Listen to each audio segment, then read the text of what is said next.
آخرش 0 220 از 125,000 تا 250,000 7 نه ببخشید از 125,000 تا 250,000 25,000 نه از 125,000 تا 250,000 250,000 ببخشید من هنوز به فارسی شما آره.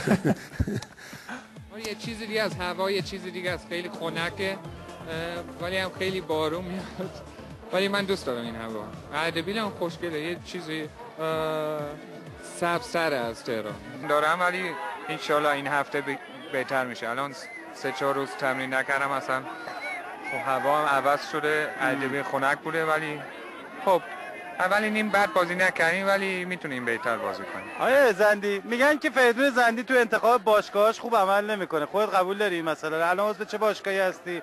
فکر نمیکنی بتونی تو باشگاه بهتر بازی کنی؟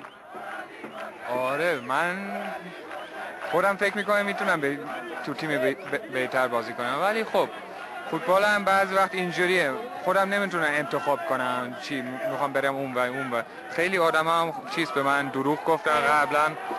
کیا مثلا؟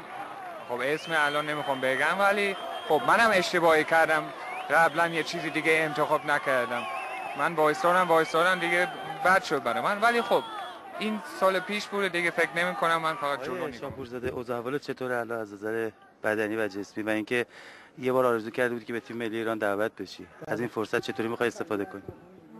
فعلا میگم یکم مشکل داشتم به خاطر این بازی سای پا مثلا نتونستم بازی کنم، یکم با پا مشکل دارم و نمیدونم، امیدوارم امروز بتونم چند دقیقه بازی کنم.